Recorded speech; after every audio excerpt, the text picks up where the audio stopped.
Metal detecting talk of the evening, boys. 7:01 p.m. Central Standard Time here on Friday the 10th day of November. Sharpshooter never tells anybody how to use their machine. You use your machine, your metal detector, any way you want to. Alright? What about this bird dog?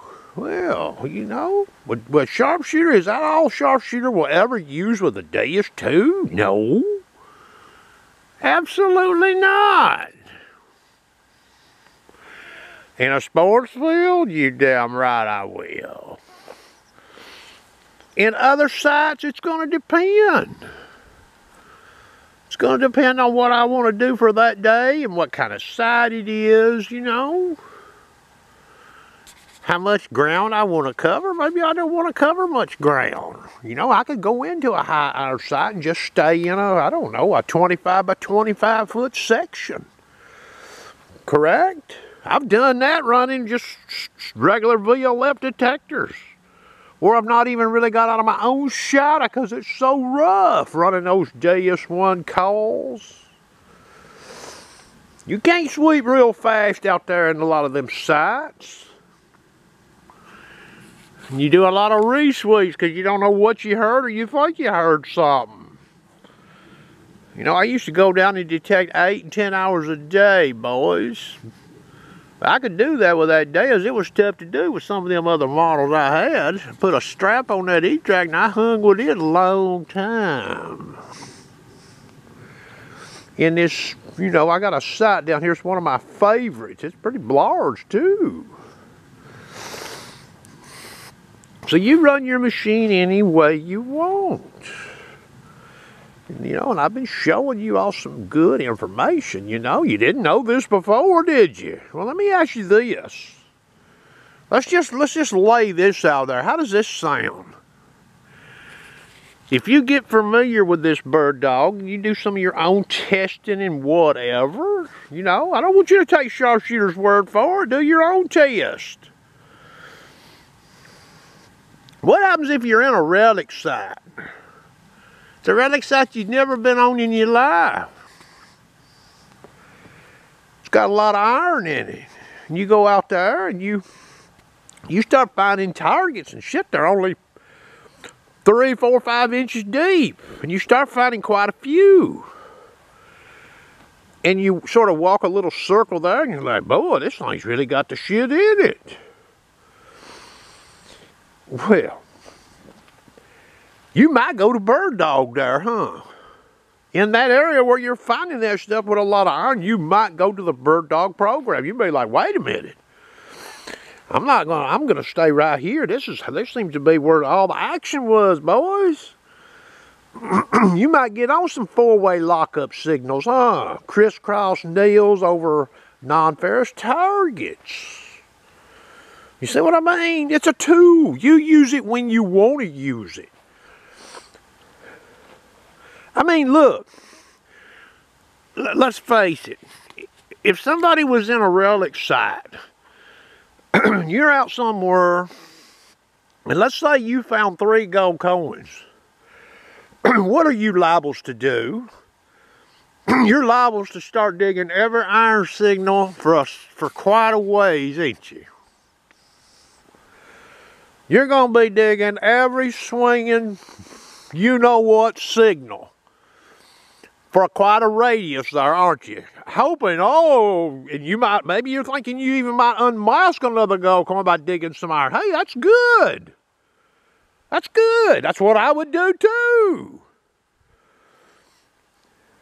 You see what I'm saying?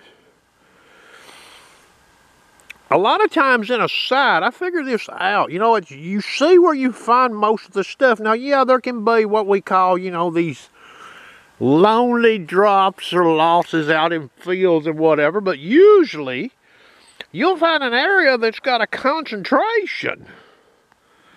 Well, you know, if you've been keeping good records or if you've got a good memory, areas like that, spots like that, not a total, you know, not an acre field necessarily, but little areas where you found coins or relics, you might decide to go in. Now, you know, you need to have some unlimited digging maybe, you know. You don't want to try this shit on a manicured yard.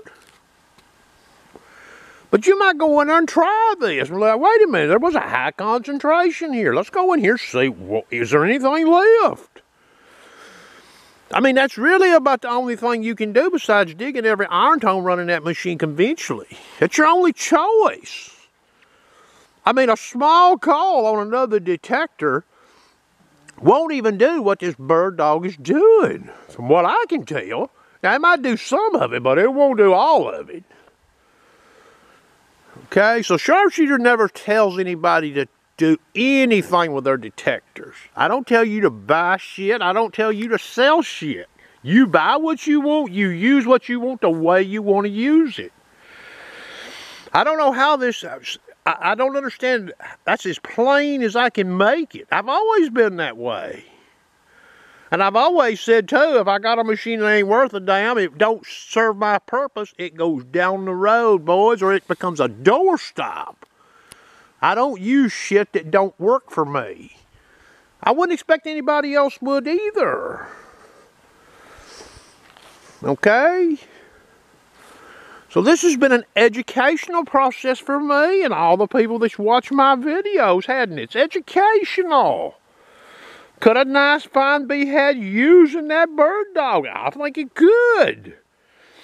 It's going to be up to you, though, to make your decision if you want to use it or not. I don't care if you ever use it or not. But if you do use it, you want to share your results, or you want to share your finds, you want to share your thoughts, feel free. You know, just be honest. Be honest. That's all I can say. That's what I try to be. I try to be honest. You know, as far as parlor tricks goes, parlor tricks, well, it's not a parlor trick when I'm comparing the fast program, zero silencer, the same speed to the bird dog. That's not a parlor trick. That would be a situation probably in the wild if we run up on it. Well, what happened?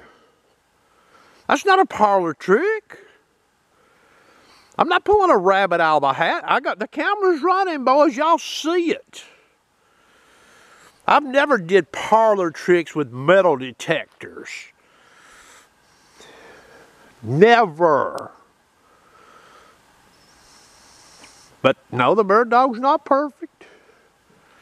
But it might help you in some situations, you know, and that's going to be up to you. Not up to me. I'm still looking at that machine. I'm still looking at this Manicore too, okay? I've done discover something with the Manicore I share, but I want to look at it some more.